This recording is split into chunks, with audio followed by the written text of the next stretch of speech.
kerja dan apa ulangi itu melakukan kerja dan jadi kalau sehari-hari kita sering menggunakan energi. Bahkan kita ada di sini sekarang itu karena ada energi. Ada energi. Nah, apa aja sih energi-energi itu? Jenis-jenisnya apa aja sih? Ada energi apa aja?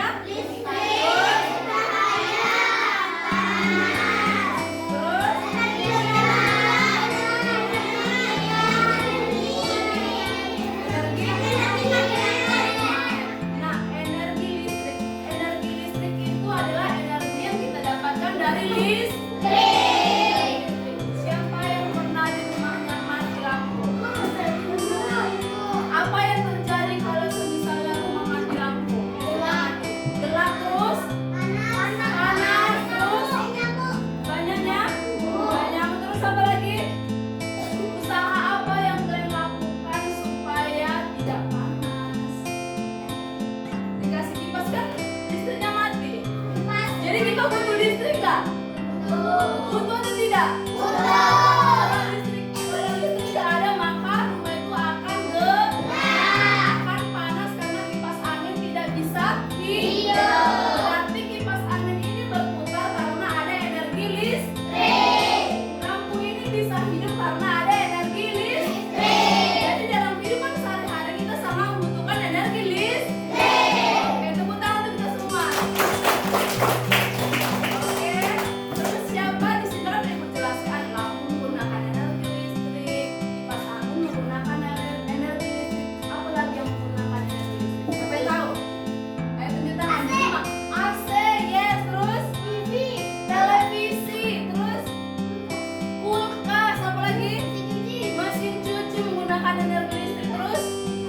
Kipas tadi kan udah menggunakan energi listrik. Apalagi siapa lagi yang tahu? Nah, banyak lagi yang menggunakan energi listrik. Kalian paham mengenai energi listrik? Nomor 2 ada apa? Energi cahaya. Energi cahaya kita dapatkan dari apa aja? Lampu. Berarti lampu ini memberikan energi untuk kita supaya di ruangan ini tidak gelap.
Mana lagi misalnya ibu lagi mau menjus buah nih.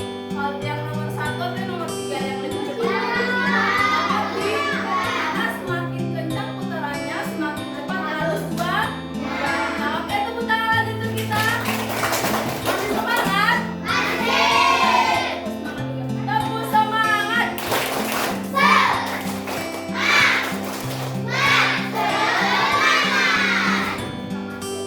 Apalagi Bu?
kompas? Tahu kompas? Pernah melihat kompas? Pernah melihat kompas secara langsung? Jadi di kompas itu kan ada jarumnya tuh kan? Jarumnya itu magnet. Apa guna magnet ini? Kan arah mata angin. Jadi tahu mana utara, mana selatan, mana barat. Terus siapa di sini melihat kamu jahit? Kamu. Di rumah ada magnet ya? Ada kan? Apa gunanya magnet itu di rumah?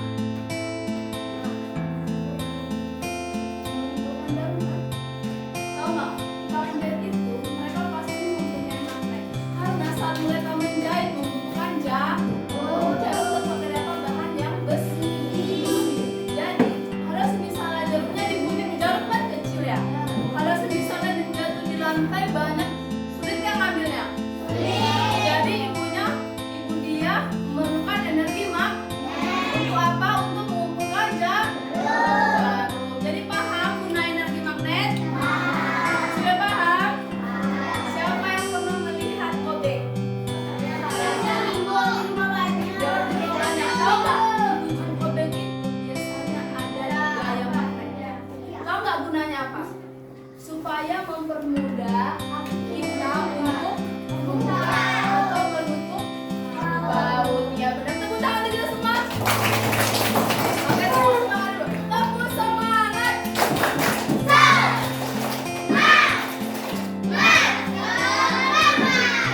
Kita sudah belajar mengenai energi di sekitar kita. Ada apa aja?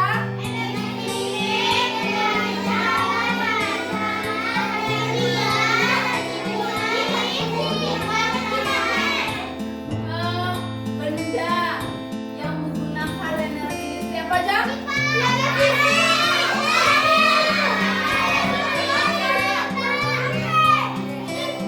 Benda yang menggunakan energi kimia.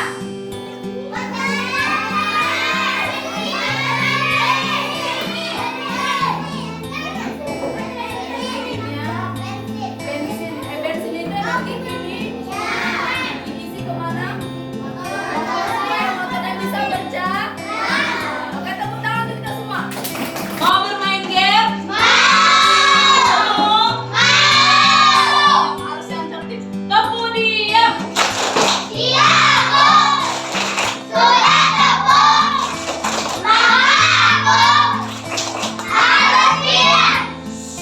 Kalau mau bermain game, itu harus diam. Tadi malam, ibu membuat game alternatif pendidikan dari aplikasi Kakak yang akan kita mainkan hari ini. Game yang sangat seru yang ibu bisa sendiri. Mau melihat? Mau? Mau yang 3 kali. Mau. Game yang ibu bikin ini ada sangkut pautnya dengan pembelajaran kita hari ini mengenai energi di sekitar kita. Jadi, di dalam game itu ada beberapa pertanyaan yang dijawab oleh anak-anak ibu semuanya. Bisa menjawab? Bisa. Sudah mengerti mengenai energi di sekitar kita? Sudah? Ya dong, karena anak-anak itu anak-anak yang pintar. Oke, ibu persiapkan dulu boleh? Anak-anak ibu keluarkan semuanya kertas selembar. Hari ini kita mau bermain game. Nama gamenya itu energi satu game. Cara bermain game ini bagaimana? Mari kita saksikan. Tapi sebelumnya, kalau bermain game, berarti kita harus tahu apa sih yang harus kita capai setelah bermain game ini. Kita lihat apa yang harus kita capai setelah bermain game energi di sekitar kita.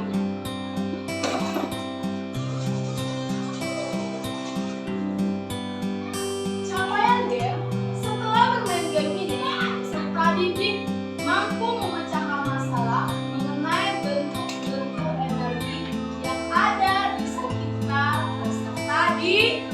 Apa dibilang? Mampu memecahkan masalah mengenai benda-benda, mengenai bentuk-bentuk energi yang ada di sekitar anak-anak semua. Oke, kita lanjut. Nah, bagaimana aturan bermainnya? Siapa yang mau baca? Aturan permainannya itu ada 3. 1, apa pertama? 1, bacalah terlebih dahulu rangkaian game dan aturan permainan. Gunanya apa? Supaya kita tahu apa yang kita capai. Yang kedua, kenapa kita harus membaca aturan permainan dulu? Supaya kita tahu caranya bermain. Oke, yang kedua itu tekan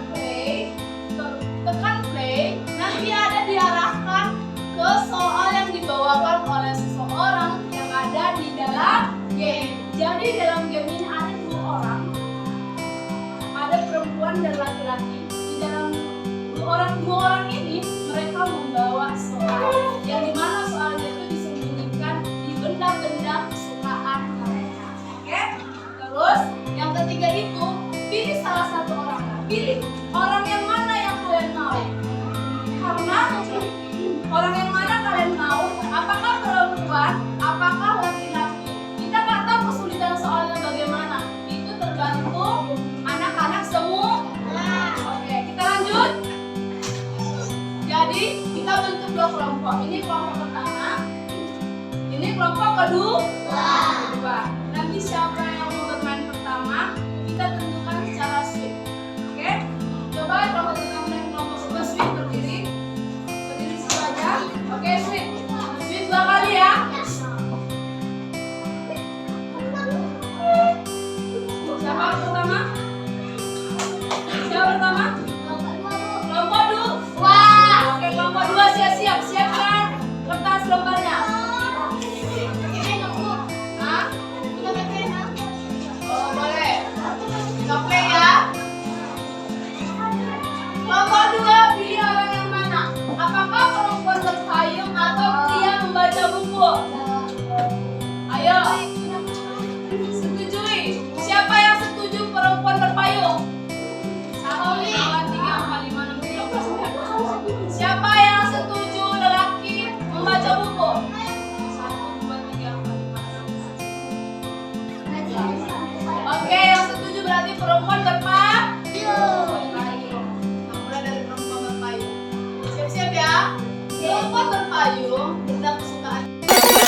Untuk mengetahui sejauh apa pemahaman peserta didik mengenai energi di sekitarku, saya menggunakan aplikasi Canva untuk mendesain sebuah game yang saya tampilkan ke InFocus, dan peserta didik nanti akan menjawab beberapa soal yang ada di game yang saya tampilkan melalui InFocus tersebut, di mana saya sebagai operator yang menjalankan game tersebut. Game yang saya desain menggunakan aplikasi Canva saya namakan dengan energi di sekitarku game. Pertama, saya membacakan dulu aturan permainan kepada peserta didik. Selanjutnya, saya membentuk peserta didik menjadi 2 kelompok karena dalam game itu ada 2 tipe soal yang berbeda, yang dimana setiap kelompok akan menjawab soal masing-masing yang sudah ada di game tersebut yang ditampilkan menggunakan InFocus. Yang kedua, saya membacakan kepada peserta didik capaian dalam game itu. Dalam setiap kita mempermainkan game itu, apa yang dapat dicapai oleh peserta didik, apa yang didapatkan oleh peserta didik setelah bermain game tersebut. Capaian dalam game ini, setelah bermain game ini, peserta didik mampu memecahkan masalah mengenai bentuk-bentuk energi di sekitar peserta didik. Selanjutnya, kami menekan play sesuai seperti yang dikatakan tadi. Ada 2 tipe soal. Di kelompok 1 menjawab tipe soal seperti ini.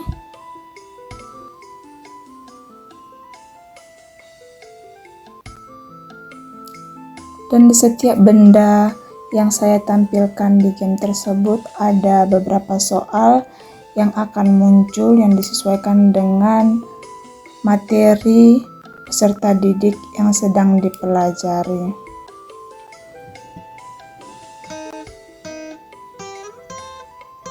Sehingga peserta didik mampu memahami lebih dalam lagi mengenai energi di sekitarku. Mengenai mengenai bentuk-bentuk energi itu apa-apa aja dan kegunaannya apa-apa aja. Setelah kelompok 1 selesai, lanjut ke kelompok 2 dengan kategori soal yang berbeda dan capaian yang sama. Dalam barang-barang ini akan muncul soal yang akan dijawab oleh peserta didik yang kelompok 2. Dengan adanya game ini, peserta didik lebih excited untuk menjawab soal dan lebih berpikir kritis lagi bagaimana dia dapat memecahkan masalah, dapat menjawab soal yang telah ditampilkan di InfoQuiz. Karena saya mengatakan di balik barang-barang kesukaan orang yang dipencet tadi akan muncul soal-soal yang harus dijawab oleh peserta didik. Maka peserta didik akan lebih memahami mengenai bentuk-bentuk energi di sekitarku.